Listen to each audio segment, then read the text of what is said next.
The Dialogue of St. Catherine of Siena, Part 28. How this devout soul, praising and thanking God, made a prayer for the Holy Church.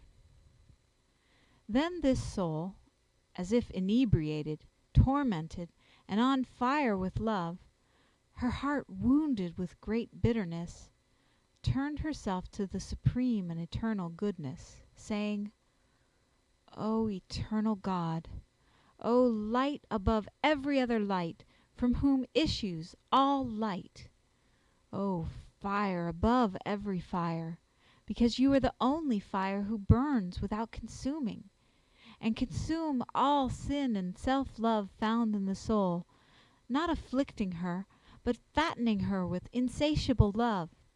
And though the soul is filled, she is not sated, but ever desires you, and the more of you she has, the more she seeks, and the more she desires, the more she finds and tastes of you. Supreme and eternal fire, abyss of charity. O supreme and eternal good, who has moved you, infinite God, to illuminate me, your finite creature, with the light of your truth? You, the same fire of love, are the cause, because it is always love which constrained and constrains you to create us in your image and similitude, and to do us mercy, giving immeasurable and infinite graces to your rational creatures. O goodness above all goodness! You alone are he who is supremely good, and nevertheless you gave the Word, your only begotten Son, to converse with us, filthy and filled with darkness. What was the cause of this? Love, because you loved us before we were. O good, O eternal greatness! You made yourself low and small to make man great. On whichever side I turn, I find nothing but the abyss and fire of your charity. And can a wretch like me pay back to you the graces and burning charity that you have shown, and show, with so much burning love in particular to me, beyond common charity, and the love that you show to all your creatures? No. But you alone, most sweet and amorous Father, are he who will be grateful and thankful for me. That is, that the affection of your charity itself will render you thanks, because I am she who is not, and if I spoke as being anything of myself, I should be lying by my own head, and should be a lying daughter of the devil, who is the father of lies, because you alone are he who is. And my being, and every further grace that you have bestowed upon me, I have from you, who give them to me through love, and not as my due. O sweetest Father, when the human race lay sick through the sin of Adam, you sent it a physician, the sweet and amorous Word, your Son. And now, when I was lying infirm with the sickness of negligence and much ignorance, you, most soothing and sweet physician, eternal God, have given a soothing, sweet, and bitter medicine, that I may be cured and rise from my infirmity. You have soothed me, because with your love and gentleness you have manifested yourself to me, sweet above all sweetness, and have illuminated the eye of my intellect with the light of most holy faith, with which light, according as it has pleased you to manifest it to me, I have known the excellence of grace which you have given to the human race, administering to it the entire God-man in the mystic body of the Holy Church. And I have known the dignity of your ministers, whom you have appointed to administer you to us. I desired that you would fulfill the promise that you made to me, and you gave much more, more even than I knew how to ask for. Wherefore I know in truth that the heart of man knows not how to ask or desire as much as you can give. And thus I see that you are He who is the supreme and eternal good, and that we are they who are not. And because you are infinite and we are finite, you give that which your rational creature cannot desire enough, for she cannot desire it in itself, nor in the way in which you can and will satisfy the soul, filling her with things for which she does not ask you. Moreover, I have received light from your greatness and charity, through the love which you have for the whole human race, and in particular for your anointed ones, who ought to be earthly angels in this life. You have shown me the virtue and beatitude of these your anointed ones, who have lived like burning lamps, shining with the pearl of justice in the holy church. And by comparison with these, I have better understood the sins of those who live wretchedly.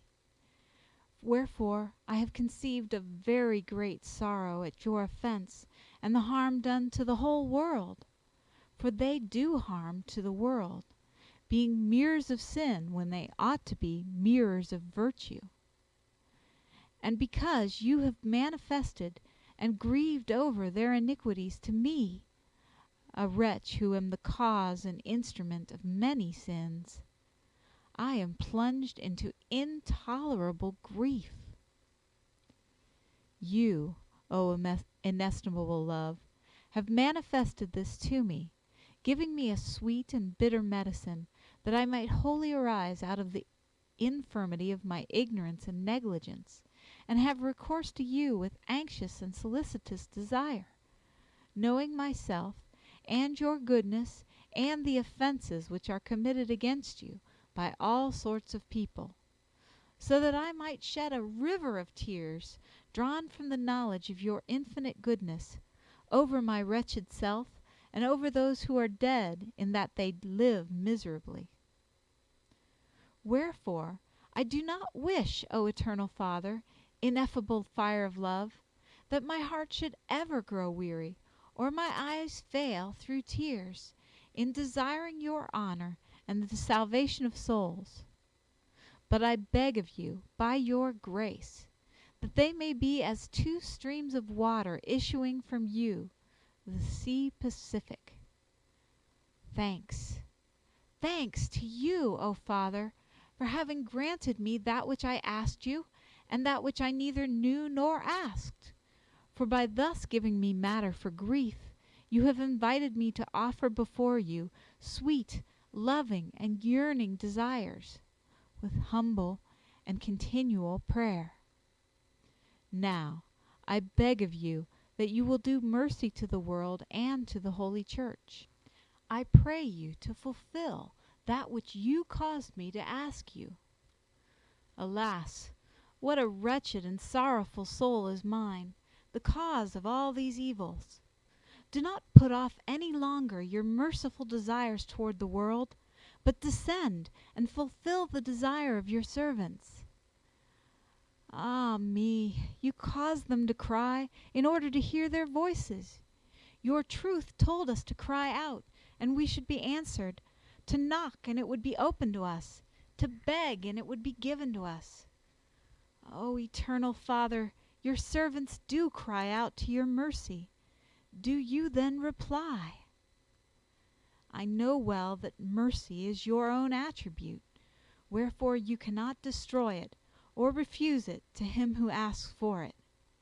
Your servants knock at the door of your truth, because in the truth of your only begotten Son they know the ineffable love which you have for man. Wherefore the fire of your love ought not and cannot refrain from opening to him who knocks with perseverance. Wherefore open, unlock, and break the hardened hearts of your creatures, not for their sakes who do not knock, but on account of your infinite goodness, and through love of your servants who knock at you for their sakes. grant the prayer of those, Eternal Father, who, as you see, stand at the door of your truth and pray. For what do they pray? For with the blood of this door, your truth, have you washed our iniquities and destroyed the stain of Adam's sin. The blood is ours, for you have made it our bath. Wherefore you cannot deny it to anyone who truly asks for it. Give, then, the fruit of your blood to your creatures. Place in the balance the price of the blood of your Son, so that the infernal devils may not carry off your lambs. You are the good shepherd, who to fulfill your obedience laid down his life for your lambs, and made for us a bath of your blood. That blood is what your hungry servants beg of you at this door, begging you through it to do mercy to the world, and to cause your holy church to bloom with the fragrant flowers of good and holy pastors, who by their sweet odor shall extinguish the stench of the putrid flowers of sin.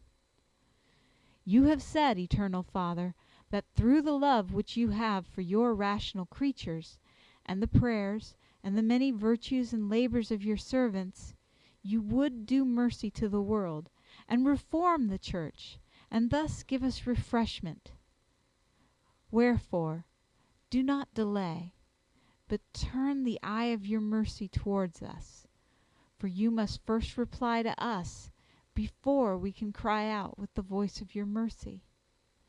Open the door of your inestimable love, which you have given us through the door of your word. I know indeed that you open before we even can knock, for it is with the affection of love which you have given to your servants that they knock and cry to you, seeking your honor and the salvation of souls. Give them, then, the bread of life, that is to say, the fruit of the blood of your only begotten Son, which they ask of you for the praise and glory of my name and the salvation of souls. For more glory and praise will be yours in saving so many creatures than in leaving them obstinate in their hardness of heart. To you, Eternal Father, everything is possible, and even though you have created us without our own help, you will not save us without it. I beg of you to force their wills and dispose them to wish for that for which they do not wish. And this I ask you through your infinite mercy. You have created us from nothing. Now, therefore, that we are in existence, do mercy to us, and remake the vessels which you have created to your image and likeness. Recreate them to grace in your mercy, and the blood of your Son, sweet Christ Jesus. Here ends a treatise of prayer.